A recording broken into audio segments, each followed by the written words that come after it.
He was mocked for picking trash off the streets. People laughed at his dirty hands and torn clothes. But those same hands would one day build a company worth over $1 billion. This is the story of how a man saw treasure where everyone else saw garbage. Born into crushing poverty, with no education and no connections, he had only one instinct driving him: survival. Every morning, long before the city woke up, he was already on the streets, collecting plastic bottles, scrap metal, and cardboard. Each piece he gathered was a small victory, a few more coins to survive another day. It wasn't glamorous. His hands were perpetually dirty, his clothes were tattered, and the weight of society's judgment was heavy. But it was honest work, a daily grind that taught him the raw, unfiltered value of persistence. He saw the city's waste not just as refuse, but as his lifeline. The rhythmic clatter of bottles in his bag was the sound of his relentless will to keep going, to provide for himself against all odds. He didn't know it then, but these grueling days spent amidst the city's forgotten items were his real education, teaching him lessons no classroom ever could. He was learning the economy of the overlooked, the geography of disposal, and the art of finding value in the discarded. It was a harsh, lonely existence, but it was forging the foundation for something extraordinary. One scorching afternoon, as he stared at a mountain of plastic waste, a question sparked in his mind, a question that would change his life and the world around him forever. What if this trash isn't trash? It was a moment of profound clarity. He realized that people don't throw away things because they're worthless. They throw them away because they don't understand their value. In that heap of discarded bottles, he saw not an ending, but a beginning. He saw raw material, untapped potential, and a colossal misunderstanding. This wasn't just about collecting scraps for a few coins anymore. It was about seeing a system, a broken cycle that he could fix. The world saw filth. He saw a sleeping giant of an industry. This single thought shifted his entire perspective.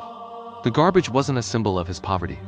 It was the map to his fortune. He understood that value is a matter of perspective, and his perspective was about to make him very, very rich. Fueled by this revelation, his strategy evolved. He stopped just collecting and started curating. He began gathering larger quantities of specific materials, cleaning them meticulously, and reselling them directly to local recycling factories. This gave him an inside look into their operations. He watched, he learned, he absorbed every detail about how they processed waste and, more importantly, how they turned it into profit.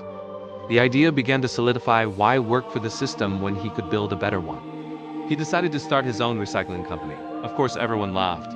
You? A trash collector? Build a company? The skepticism was deafening. But their disbelief was just noise. He didn't need their approval.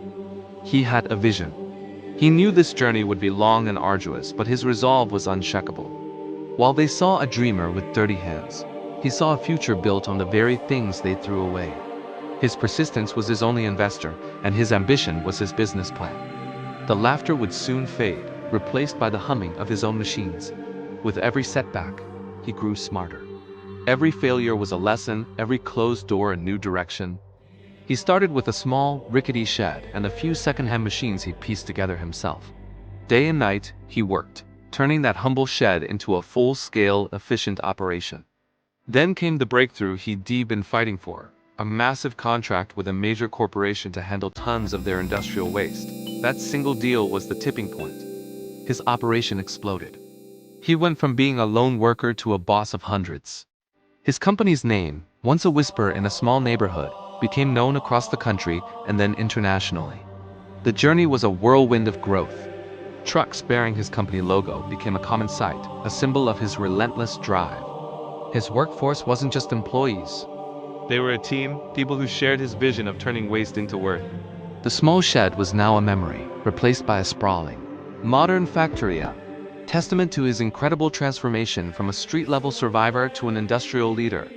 Today, that company processes millions of tons of recyclable material every single year. The man who was once scorned for his dirty hands now leads a billion-dollar empire built on sustainability. But his success isn't just measured in wealth. He has created thousands of jobs, pioneered new recycling technologies, and played a crucial role in cleaning up our planet. He replaced dump sites with green spaces and transformed communities. He proved that success isn't about where you start, who you know, or what you have. It's about how you see the world. It's about having the vision to see an opportunity where others only see a problem. His story is the ultimate proof that your circumstances don't define your destiny. From the dirtiest streets to the highest echelons of business, he showed everyone that true wealth comes from creating value, from building something meaningful, and from having the courage to believe in an idea that no one else can see. He turned trash into treasure literally. His life is a powerful reminder that sometimes the greatest opportunities are hidden in the places we least expect. So the next time life throws garbage your way, remember this story. Remember that it's not about what you're given, it's about what you make of it. Every challenge is a raw material. Every struggle can be recycled into strength. Your greatest success might just be waiting for you in the things that everyone else has thrown away. If stories like this inspire you, don't forget to like the video, subscribe, and turn on notifications for more content that turns impossible stories into powerful inspiration. Thanks for watching.